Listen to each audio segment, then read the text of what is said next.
Bismillahirrahmanirrahim. Assalamualaikum warahmatullahi wabarakatuh. Selamat pagi, salam sejahtera bagi kita semua. Pada kesempatan ini, saya akan mendemonstrasikan pelaksanaan pembelajaran sebagai bagian dari penilaian diri dosen dalam unjuk kerja Tridharma Perguruan Tinggi PDD UKTPT pada bidang pendidikan. Perkenalkan, saya Dr. Hafiz Prihtiyadi, dosen pada Departemen Fisika Fakultas Matematika dan Ilmu Pengetahuan Alam, Universitas Negeri Malang. Mata kuliah yang akan saya sajikan pada video ini adalah Fisika Modern dengan kode NFIS 236009. Mata kuliah ini merupakan mata kuliah wajib bagi mahasiswa S1 Fisika. Topik yang akan saya sampaikan adalah lahirnya fisika modern, keterbatasan fisika klasik, dan memahami eksperimen Michelson-Morley. Melalui pembelajaran ini, mahasiswa diharapkan mampu menjelaskan mengapa fisika klasik tidak lagi mampu menjelaskan beberapa fenomena alam secara mikroskopik dan menganalisis peran eksperimen Michelson-Morley dalam menggugurkan hipotesis ether, serta memahami bagaimana perkembangan tersebut menjadi landasan lahirnya teori relativitas dan fisika modern. Sistem pembelajaran yang saya lakukan pada perkuliahan ini meliputi perkuliahan secara langsung atau offline, kemudian menggunakan metode pembelajaran yang diantaranya metode ceramah dari dosen dan metode diskusi interaktif dari mahasiswa. Sehingga pembelajaran tidak hanya berorientasi pada penguasaan konsep, tetapi juga pada kemampuan analisis dan penalaran ilmiah. Baik, mari kita mulai perkuliahan hari ini. Oke, bismillahirrahmanirrahim. Assalamualaikum warahmatullahi wabarakatuh. Oke, selamat pagi rekan-rekan mahasiswa semuanya. Pagi Pak. Sehat hari ini? Alhamdulillah. Alhamdulillah. Oke, kita kembali lagi ke perkuliahan ya. Setelah libur panjang semester, alhamdulillah kita bisa bertemu dalam keadaan sehat walafiat di perkuliahan pagi hari ini. Sebelum dimulai, baiknya kita mengawali dengan doa terlebih dahulu. Berdoa monggo dipersilakan.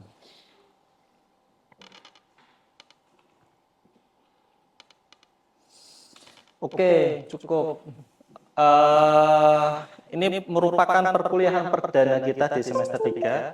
Jadi, rekan-rekan mahasiswa sudah menyelesaikan proses pembelajaran pada waktu semester 1, semester 2 dengan mempelajari fisika dasar 1, 2, dan 3. Nah, di sini kita akan memasuki sebuah konsep fisika kekinian, yang mana di konsep fisika kekinian ini menjadi landasan teknologi yang sudah berkembang di sekitar kita. Nah, di sini ini pertemuan perdana kita akan membahas pendahuluan tentang fisika modern. Oke, sebelumnya perlu saya jelaskan bahwa deskripsi mata kuliah fisika modern dengan kode NFIS 236009 di sini harapannya dari SCPL yang sudah dideskripsikan di kurikulum, mahasiswa mampu menjelaskan konsep-konsep teoritis dan prinsip-prinsip pokok fisika klasik dan fisika modern, serta merumuskan gejala dan masalah fisis melalui analisis teoritis, observasi, eksperimen secara kolaboratif, jujur, dan bertanggung jawab. Ya, metode perkuliahan di fisika modern ada dua, yaitu sinkronus secara offline, yaitu tatap muka seperti ini, dan asinkronus yang nanti biasanya dari saya adalah tugas mandiri. Nah, ini diharapkan ya ini ya mahasiswa mampu menguasai prinsip-prinsip teori relativitas, realitas fisisnya. Nanti kita akan juga mempelajari gelombang elektromagnetik, prinsip dualisme cahaya, struktur dan transformasi nuklir, dan pengantar standar model fisika partikel, serta mampu menyelesaikan permasalahan secara tepat, sistematis, kreatif, mandiri, dan bertanggung jawab. Nah, perkuliahan ini bobotnya 4 SKS yang dibagi menjadi 2. Yang pertama 3 SKS kuliah tatap muka sinkronus dan 2 SKS praktek di laboratorium.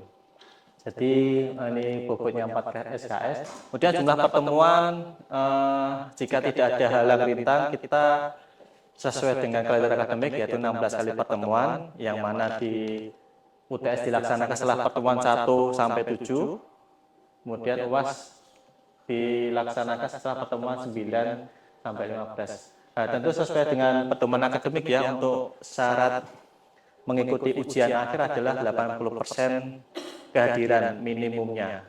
Jadi harapannya rekan-rekan bisa mencukupi tingkat kehadiran di perkuliahan ini. Kemudian ini deskripsi materi yang akan kita sampaikan dalam satu semester ini, yang terbagi menjadi 4 bagian. Yang pertama, kita akan membahas tentang teori relativitas.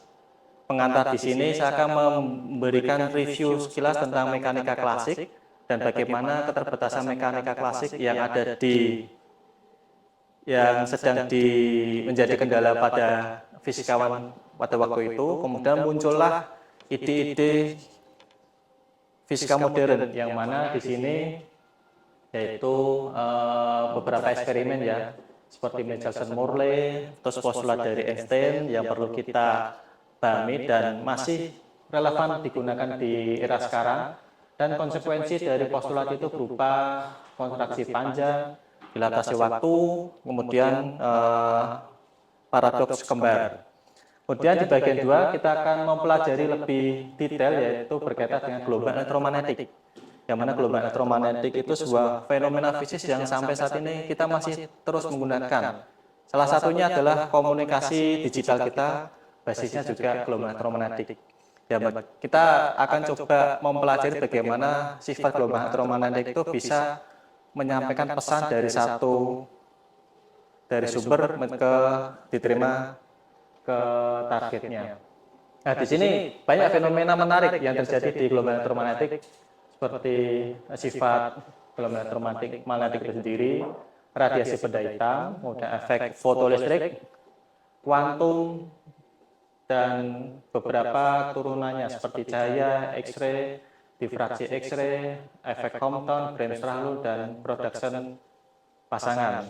Nah, chapter 1, chapter 2 ini adalah pokok bahasan kita pada saat UTS. Kemudian setelah UTS kita lanjut lagi ke pokok ketiga, yaitu kita akan membahas struktur nuklir yang lebih rinci lagi, berkaitan dengan komposisi nuklir, kemudian proporsi nuklir, inti yang stabil, energi cut, ataupun model-model dari contohnya liquid drop. Nah, di chapter keempat, kita akan mempelajari transformasi nuklir sekaligus pengantar standar model particle physics.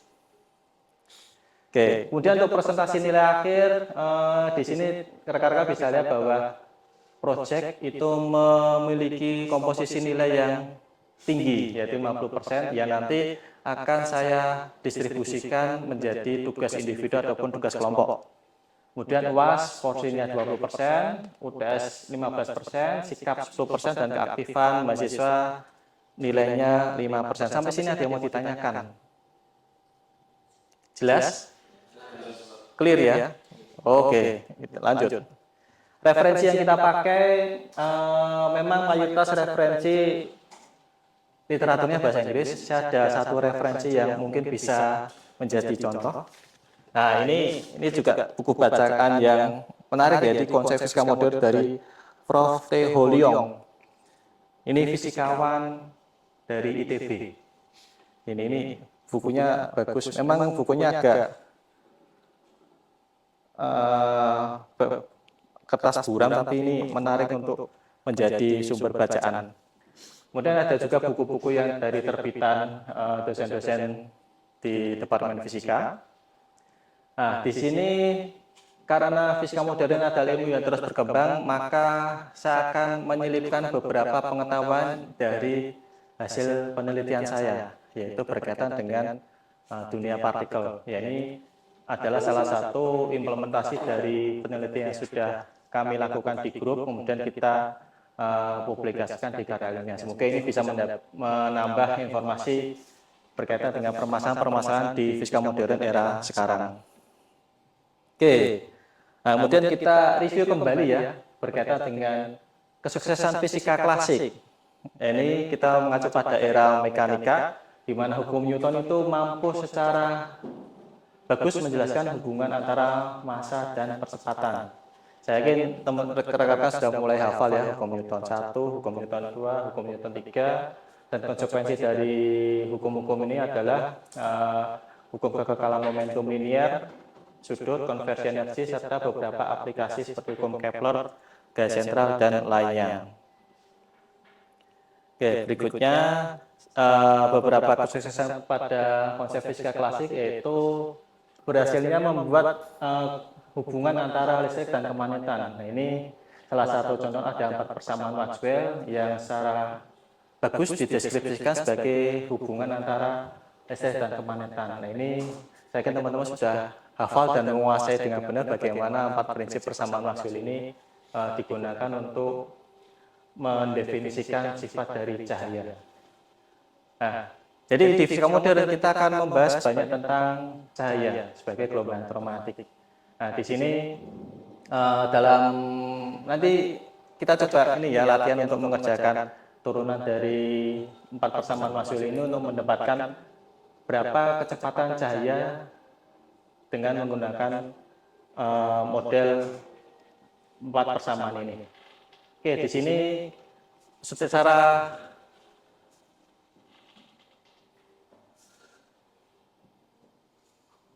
ini adalah hasil dari turunan 4 persamaan Maxwell itu. Ya, nanti kita akan coba berlatih ya bagaimana cara mendapatkan persamaan ini.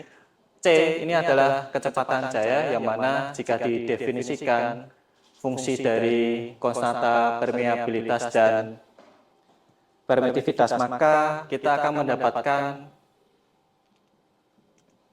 kali 4Pi kali 10 pangkat minus 7, sehingga hasil dari ini kita langsung bulatkan 2,99 kali 10 pangkat 8 meter per sekon. Nah, ini adalah kecepatan tertinggi objek, yaitu cahaya. Tidak ada yang lebih kecepatan seperti ini menurut teori, tapi secara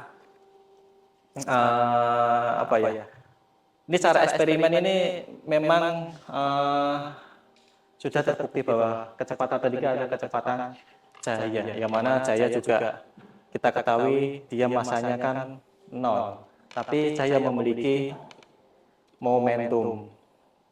Nah, nanti kita juga akan mempelajari bagaimana cahaya memiliki masanya 0 tapi memiliki momentum dengan kecepatan setinggi ini. Ya, di sini kita akan mencoba mempelajari. Kemudian beberapa hal yang lain adalah cahaya itu memiliki sifat dualisme.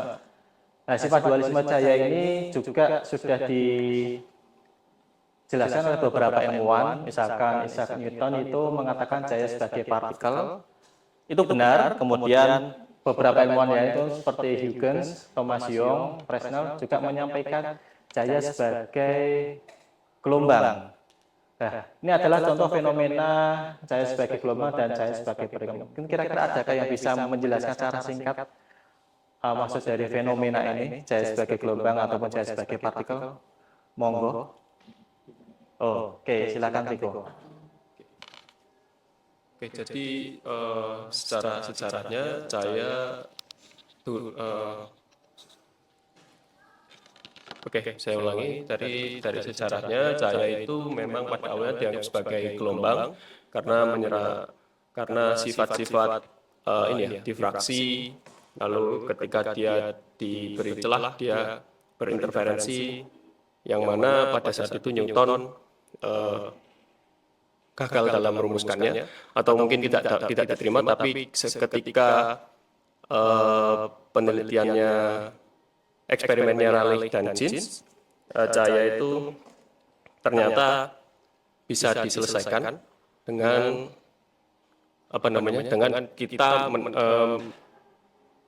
menganggap cahaya sebagai partikel, karena pada saat itu jika kita menganggapnya sebagai gelombang maka terdapat istilahnya itu bencana ultraviolet, sehingga memang cahaya pada saat itu dianggap sebagai dualisme, itu gelombang dan partikel, karena dia juga memiliki sifat sebagai gelombang, yakni dia merefleksi berefraksi,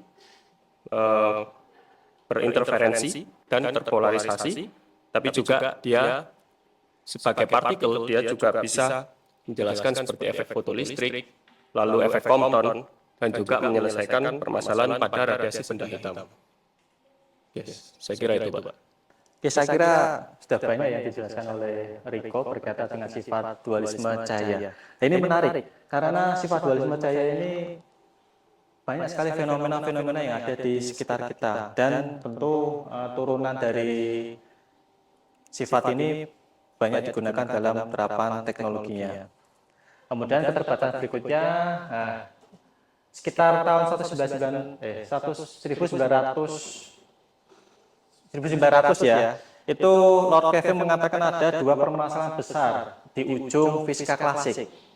Yang pertama adalah sifat dari gelombang elektromagnetik dari cahaya, dan kedua adalah radiasi benda hitam. Ya, yang mana di radiasi benda hitam ini bisa dilihat bahwa jika kita mengasumsikan sebuah panjang gelombang pada orde kecil, maka dengan menggunakan prinsip persamaan dari Rayleigh-Jeans terjadi peristiwa yang namanya UV catastrophe. Karena pada rentang energi rendah ini, sinar UV itu memiliki tingkat radiasi yang mendekati unlimited. Sehingga pendekatan ini itu perlu semacam koreksi yang diberikan untuk menyerupai hasil dari eksperimennya ini. Nah, pada saat itu Planck memiliki pembaruan terhadap radiasi benda hitam dengan menggunakan prinsip persamaan seperti itu. Nah, kemudian yang menjadi tantangan berikutnya adalah jika cahaya itu sebagai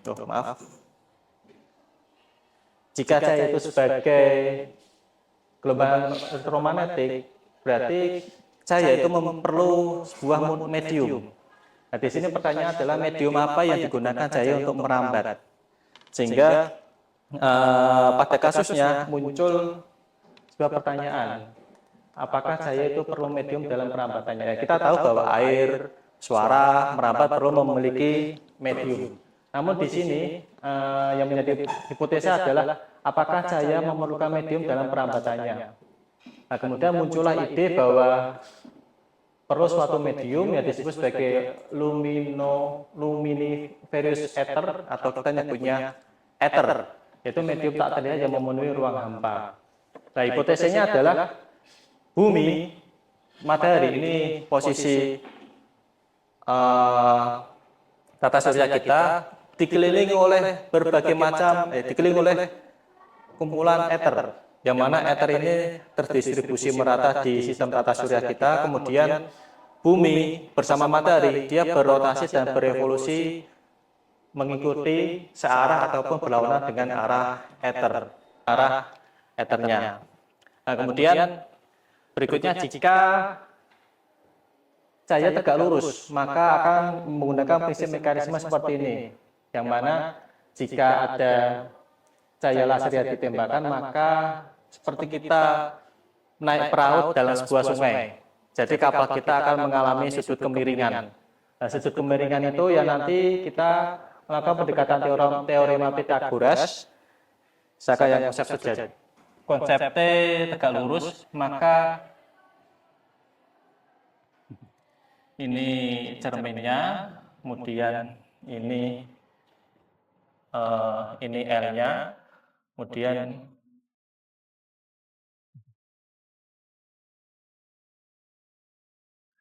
ini C kali KT, ini V kali KT. Nah, jadi ini menggunakan prinsip teorema Pythagoras, jadi panjang waktu CT itu sama dengan VT kuadrat ditambah L kuadrat. Ini adalah prinsip dari saat tegak lurus. Hingga kemudian kita melanjutkan perhitungannya untuk mendapatkan T dalam sekali perjalanan. Jika kita mengeluarkan T-nya, maka kita akan mendapatkan fungsi L C kuadrat per V kuadrat. Kemudian untuk T tegak lurus, maka 2 kali L per akar C kuadrat per V kuadrat. Nah, di sini berarti kita akan memiliki dua kondisi, yang mana waktu perjalanan saat sejajar dan waktu perjalanan saat tegak lurus. Nah, kemudian kita tinggal menghitung selisih waktunya, yaitu T tegak lurus, T sejajar dikurangi T tegak lurus. Ini adalah contoh perhitungan yang mana kita bisa menghitung selisih waktu saat laser itu ditembakkan sejajar ataupun tegak lurus. Nah, di sini kepresisian dari interferometer Michelson itu yang digunakan untuk mendeteksi selisih waktu itu bisa sampai ordernya femtosecond atau 10⁻15 second. Jadi ini termasuk alat dengan kepresisian tinggi yang digunakan untuk mendeteksi keberadaan ether.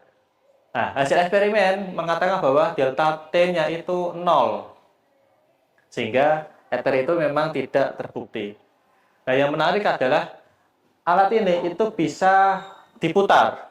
Jadi misalkan settingnya seperti ini, kita bisa menggunakan posisi sudut ataupun posisi 90 derajat lawannya, sehingga keberadaan ether itu lebih bisa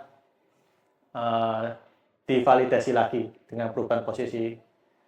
Nah, kemudian berikutnya adalah teknologi interferometer era sekarang. Ini salah satu lanjutan ya dari eksperimen interferometer Michelson itu yang dirancang pada eksperimen yang namanya LIGO, Laser Interferometer Gravitational Wave Observatory, yang tujuannya adalah untuk mendeteksi keberadaan gelombang gravitasi.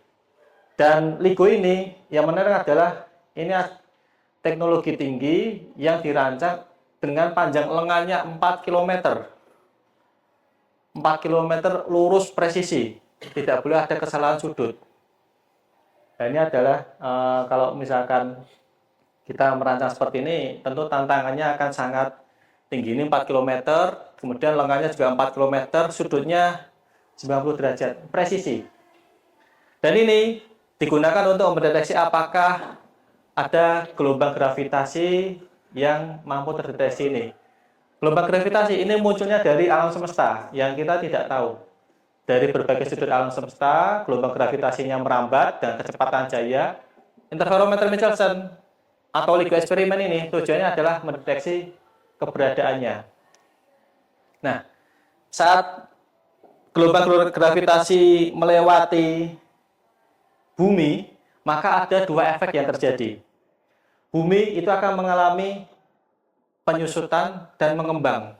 Jadi dia akan nyusut, ngembang. Ini adalah efek fenomena jika gelombang gravitasi melewati bumi. Nah, di sini tentu jika kita punya lengan, lengannya akan menyusut, mengembang. Pada saat 2016 terdeteksi, ini ya, gelombang gravitasi pertama terdeteksi 2015 dan gelombang gravitasi kedua dideteksi 2016.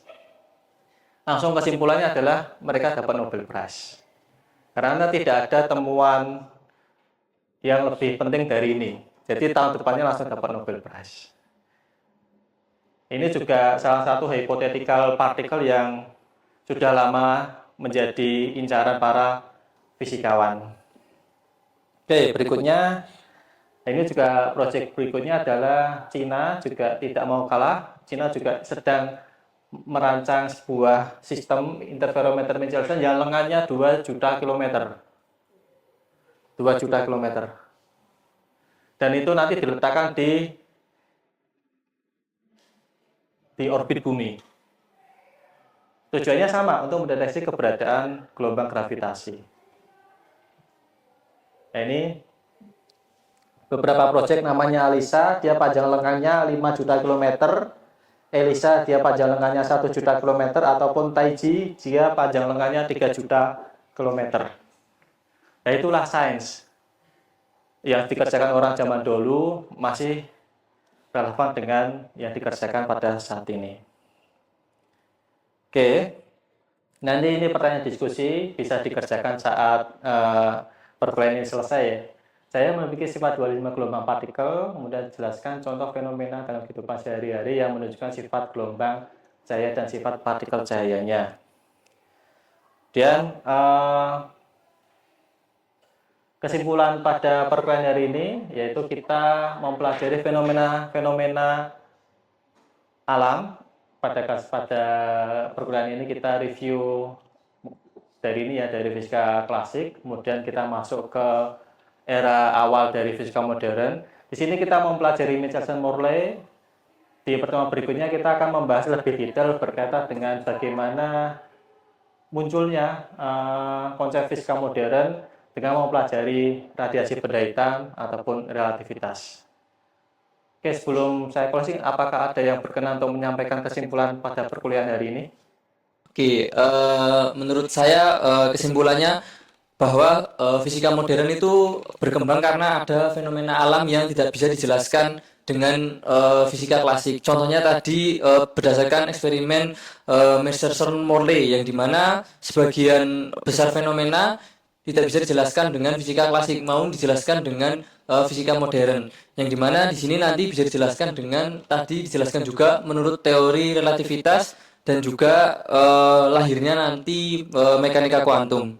Terus juga di sini juga menjadi